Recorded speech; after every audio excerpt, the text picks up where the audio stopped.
ও আতাইনা মুসাল কিতাবা, আল্লাহ বলেন আমি মুসা আলাইহিস সালামকে কিতাব দান করেছি। ওয়া জাআলনা হুদাল্লে বানি ইসরাঈলা, এবং এই কিতাবকে আমি বনি ইসরাঈলদের জন্য পথ নির্দেশ হিসেবে নির্বাচন করেছি।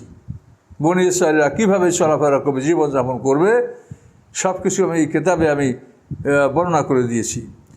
এবং সেখানে বলা আছে আল্লাহ তাত্তাখিযু মিন দুনি ওয়াকিলা, খবরদার তোমরা কখনোই আমি আল্লাহ আমাকে ছাড়া কাউকে তোমরা অভিভাবক নির্বাচন করবে না, তোমাদের কর্মবিধায়ক মনোনয়ন করবে না। এবং এই মুসা আলাইহিস সালাম এবং তার সম্প্রদায় সম্পর্কে বলা হলো যুররিয়াতা মান হামালনা মা নূহ। মুসা আলাইহিস সালাম এবং তার বনী ইসরাঈল সম্প্রদায় এরা যুররিয়াতান, এরা হলো সন্তান। কাদের সন্তান? মান হামালনা মা নূহ, আল্লাহ বলেন আমি যাদেরকে নূহ আলাইহিস সালামের সাথে নৌকায় তুলেছিলাম এরা তাদের সন্তান। তারা মুসলমান এবং 80টি মুসলিম পরিবারই নৌকায় ছিল, কোনো অমুসলিম ছিল না। কাজে এরা মুসলমানদের সন্তান, মুসলমানদের বংশধর। ইন্নাহু কানা আবদান শাকুরা, এবং নিশ্চয়ই মুসা আলাইহিস সালাম নিশ্চয়ই নূহ আলাইহিস সালাম ছিলেন আল্লাহর একজন অতি কৃতজ্ঞ বান্দা। যে সমস্ত কাজেই তিনি আলহামদুলিল্লাহ বলতেন, কখনোই তিনি মনক্ষুণ্ণ হতেন না, আল্লাহর বিরুদ্ধে কোনো অভিযোগ করতেন না। সমস্ত কষ্ট বেদনায় তিনি সর্বাবস্থায় আল্লাহর শুকরিয়া আদায় করতেন।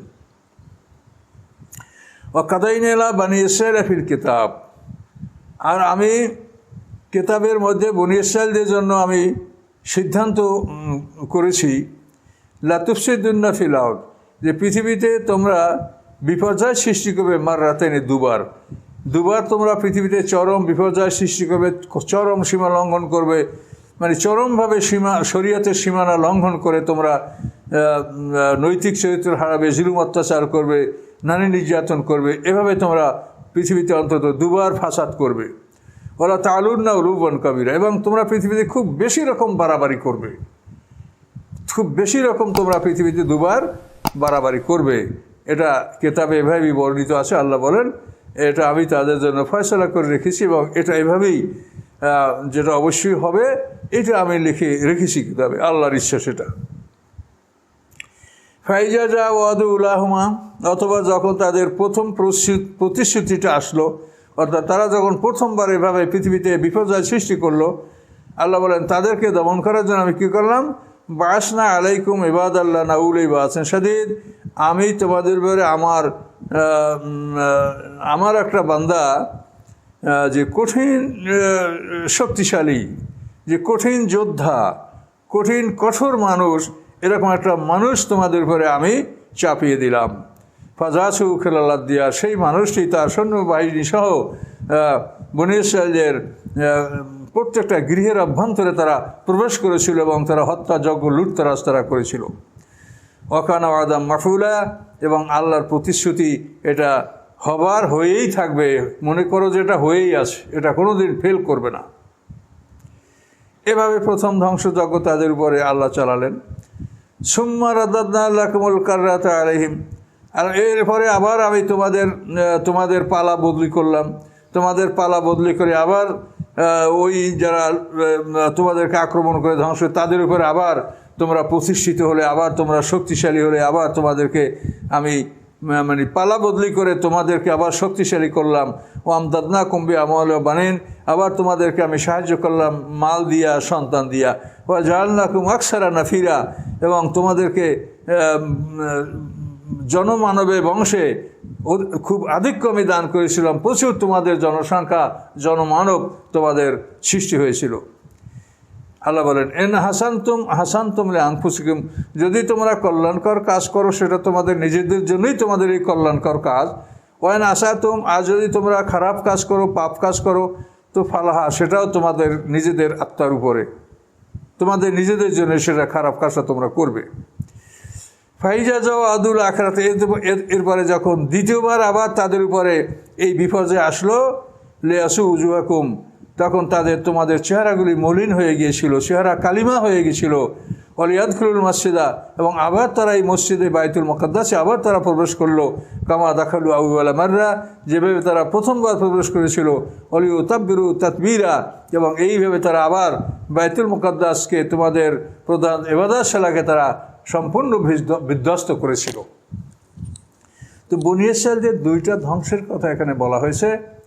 তো এগুলি সম্পর্কে আমরা ধীরে ধীরে আলোচনা করব, এটা খুব দীর্ঘ আলোচনা। তো তো বনী ইসরায়েলদের প্রথম ধ্বংসের ঘটনা, এটা ঈসা আলাইহিস সালামের জন্মের অন্তত 586 বছর আগের কথা ঐতিহাসিকরা বলেন। ঈসা আলাইহিস সালামের জন্ম অন্তত 586 বছর আগে এই প্রথম তাদের হত্যাযজ্ঞটা ঘটেছিল। তো এই প্রথমটা বলি, এবং দ্বিতীয়টার ব্যাপারে ঐতিহাসিকরা বলেন যে ঈসা আলাইহিস সালামের জন্মের পরে 70 খ্রিস্টাব্দের দ্বিতীয় ধ্বংসটা হয়েছিল। তো প্রথম ধ্বংসটার ব্যাপারে আমরা আগে আলোচনা করি।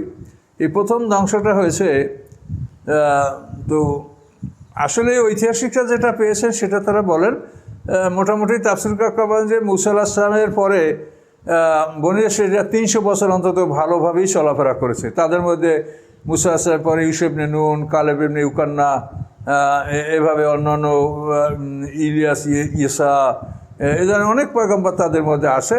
মোটামুটি 300 বছর পর্যন্ত তারা ভালো চলেছিল। 300 বছর পরে তাদের মধ্যে নানা রকম জুলুম, অত্যাচার এবং বিশেষ করে নারী জাতিদের সাথে দুর্ব্যবহার, এগুলি যখন চরম অবস্থায় পৌঁছল, ঠিক তখনই আল্লাহ তাআলা বনী ইসরায়েলদের উপরে ধ্বংসযজ্ঞটা নিয়ে আসলেন। তো এ ব্যাপারে খুব এলোমেলো কথা তাফসীরে বলা আছে। তো তার মধ্যে হতে আমরা যা হলে আপনারা বুঝবেন বা শ্রোতারা বুঝতে পারবে, একটা জ্ঞান পাবে, অতটুকু বলার আমরা চেষ্টা করছি। ছেটে কেটে আমরা সেটা বলার চেষ্টা করছি। সেটা হচ্ছে যে বনী ইসরায়েলদের প্রথম ধ্বংসযজ্ঞ তো আসে। এই ধ্বংসযজ্ঞটা যখন আসে, তখন তারা আল্লাহর একজন পয়গম্বর হত্যা করেছিলেন। সেই পয়গম্বরের নাম হলো শিয়া বিন আসফিয়া। এই শিয়া বিন আসফিয়া নামক একজন পয়গম্বরকে তারা হত্যা করার পরে তাদের দ্বিতীয় পয়গম্বর সেখানে আল্লাহ ইসলাম ইস্যুত করলেন। সেই পয়গম্বরের নাম হচ্ছে আরমিয়া। শিয়া বিন আসফিয়ার পরে এই পয়গম্বর আরমিয়া, দায়িত্বশীল পয়গম্বর। এদের নাম কোরআনে সরাসরি উল্লেখ নাই। তো এই আরমিয়ার আমলেই বাইতুল মুকাদ্দাস প্রথমবার ধ্বংস হয়েছে। এবং ধ্বংসকারী যে সে ছিল বাবুলের বক্তে নাসার। ইরাকের এই শহরটাকে আমরা বেবিলন বললে আমার মনে হয় ভুল হবে, এটা বাবুল শহর, বাবেল। আর বেবিলন শহর বলতে মিশরে কিন্তু একটা শহর আমরা মানে প্রাচীনকালের ম্যাপে এটা আমরা পাই যে বেবিলন শহরটা আসলে মিশরে, আর বাবুল শহরটা হচ্ছে ইরাকে।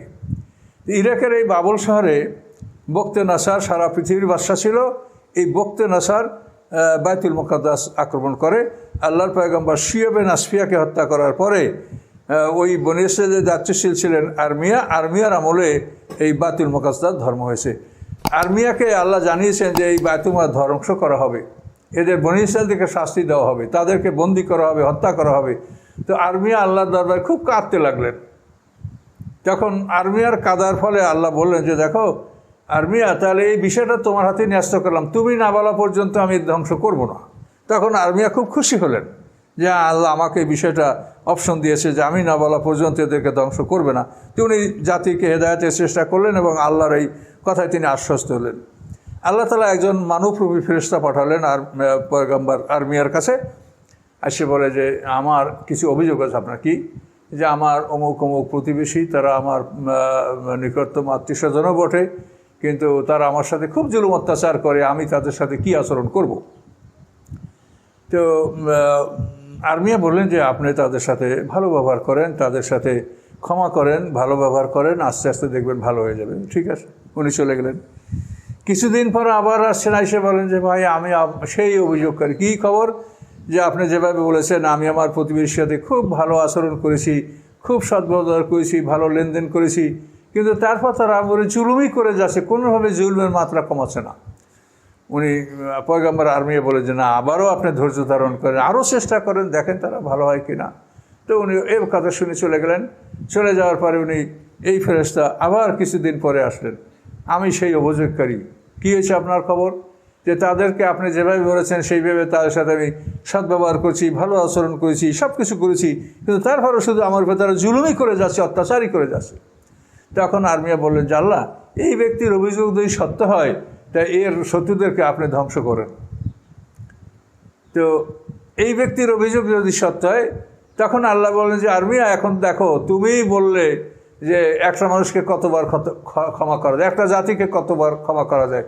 কাজে এখন তুমি বলেছো যে এই ব্যক্তির অভিযোগ সত্য হলে কাজে অভিযোগ সত্য, তাদেরকে বারবার সময় দেওয়া হয়েছে, বারবার অবকাশ দেওয়া হয়েছে। পয়গম্বর হত্যা করার পরেও সাথে সাথে তাদের ধ্বংস করা হয় নাই, তাদের উপরে দ্বিতীয় পয়গম্বর পাঠানো হয়েছে, তারপরও তারা বিরত হয় নাই, কাজে এদেরকে ধ্বংস করা হবে। তখন আর্মিরা কাঁদতে শুরু করলেন, সাথে সাথে বাইতুল মুকাদ্দাসে বজ্রপাত হলো, 7টা দরজা ভেঙে গেল, তাদের কোরবানি স্থানটা চুরমার হয়ে গেল। এভাবে তাদের ধ্বংসযজ্ঞ শুরু হলো। এরপরেই বাবুল শহর থেকে বখতে নসর আক্রমণ করার জন্য বাইতুল মুকাদ্দাস প্রবেশ করলো, এবং এই বখতে নসরের হামলা প্রতিহত করার কোনো ক্ষমতা বনী ইসরাইলদের ছিল না, যেহেতু তাদের মনোবল আগেই নষ্ট হয়েছে, আর মনোবল হারালে তো দেহের বলও হারিয়ে যায়। কাজে এভাবেই বখতে নসর বাইতুল মুকাদ্দাস ধ্বংস করেছেন, তাদের 70,000 হত্যা করেছেন, 70,000 হত্যা করেছেন, 70,000 বন্দি করেছেন। বিশেষ করে বনী ইসরাইলদের শিশু সন্তানকে তারা সব বন্দি করে নিয়ে গেছিল, এবং প্রচুর ধন সম্পদ বাইতুল মুকাদ্দাসকে তারা নিয়ে গিয়েছিল। এবং বখতে নসর বলেছিল যে প্রত্যেকটা ঢালে করে 1 ঢাল মাটি বাইতুল মুকাদ্দাসে নিক্ষেপ করে, এইভাবে বাইতুল মুকাদ্দাসকে ধ্বংস করে সেটাকে মাটির স্তূপে তারা পরিণত করেছিল। তো এই ঘটনার তাফসীরকাররা যেটা লিখেছেন সেটা হলো, এই ঘটনার 461 বছর পরে হযরত ইয়াহইয়া আলাইহিস সালামের জন্ম। এই ইয়াহইয়া আলাইহিস সালামের পিতা জাকারিয়া আলাইহিস সালাম, এই জাকারিয়া আলাইহিস সালামকে বনী ইসরাইলরা হত্যা করেছে। মানে ওনার জন্ম 461 বছর পর, তাহলে আরও পরে দেশে বড় হয়েছে, নবুয়ত লাভ করে, তারপরে এগুলি হত্যাযজ্ঞ। আচ্ছা, আমরা যথাসময় বলবো। তো এখানে আমরা এই বখতে নসর পর্যন্ত কথাটা আমরা পরিষ্কার করে বলতে যাচ্ছি। এই বখতে নসরের আক্রমণটা ছিল বনী ইসরাইলদের উপরে প্রথম আক্রমণ এবং প্রথম ধ্বংসযজ্ঞ। তো এই বখতে নসর সম্পর্কে যে তাফসীরে যে কথাগুলি বলা আছে, তার মধ্যে কিছু কথা আপনাদেরকে আমি বলার চেষ্টা করব। বখতে নসর যারা বন্দী করে নিয়ে গেছিল, তাদের মধ্যে অনেক নবী পরিবারের সন্তানরা ছিল, এবং বনী ইসরাইল খুব দেখতে সুন্দর সুদর্শন, যেহেতু এরা মা সারার বংশধর। তো এই জন্য ওই বনী ইসরাইলদের অনেক সন্তানরা সেখানে ছিল, এখন তারা অনেকটা বড় হয়ে গেছে বন্দী অবস্থায়। তো বখতে নসর একদিন একটা স্বপ্ন দেখে। কি স্বপ্নটা? সে ভয়ঙ্কর স্বপ্ন দেখেছে, কিন্তু ভালো করে মনে করতে পারছে না। তখন সে বনী ইসরাইলদের চারজনকে ডাকলো, যারা তখন কিশোর ছিল, হানানিয়া, আজাজিয়া, মিশাইল ও দানিয়েল। এই 4 জনকে তারা ডাকলো, ডাইকে বলে যে, শোনো, আমি একটা স্বপ্ন দেখেছি, তোমরা আমার এই স্বপ্নটার ব্যাখ্যা দাও। তো ওনারা বললেন যে, আপনার স্বপ্নটা বলেন। তো বলে, স্বপ্নটা তো আমার মনে নাই। তো স্বপ্নটা মনে নাই, তখন আমরা ব্যাখ্যা দেবো কীভাবে? তখন বললেন যে, হ্যাঁ, ব্যাখ্যা তোমাদের দিতে হবে, তা নয় তোমাদেরকে আমি কতল করব। অবাক কাণ্ড, সে স্বপ্ন বলতে পারে না, ব্যাখ্যা দিতে হবে। তখন এরা বললেন যে, তাহলে আমাদের একটু সময় দেন, আমরা এটা ব্যাখ্যাটা উদ্ঘাটন করে আপনাকে ব্যাখ্যাটা দিব। হ্যাঁ, সময় দেওয়া হলো, এদেরকে ছেড়ে দেওয়া হলো। এখন এরা আল্লাহর কাছে কান্নাকাটি করলেন যে, আল্লাহ, এই জালেম কী স্বপ্ন দেখেছে তা সে বলতে পারে না, অথচ আমাদেরকে ব্যাখ্যা দিতে বলে, ব্যাখ্যা দিতে না পারলে আমাদেরকে হত্যার হুমকি দিয়েছে। আল্লাহ তাআলা এদেরকে স্বপ্নটা জানিয়ে দিলেন। জানিয়ে দেওয়ার পরে স্বপ্নের ব্যাখ্যাও জানিয়ে দিলেন। এরপরে এরা গেল সেই বখতে নসরের সামনে দরবারে, যা বলল, হ্যাঁ, আপনার স্বপ্নের ব্যাখ্যা পাওয়া গেছে, আসেন। তখন ওরা বলল যে, আপনি স্বপ্ন দেখছেন বিশাল একটা মূর্তি।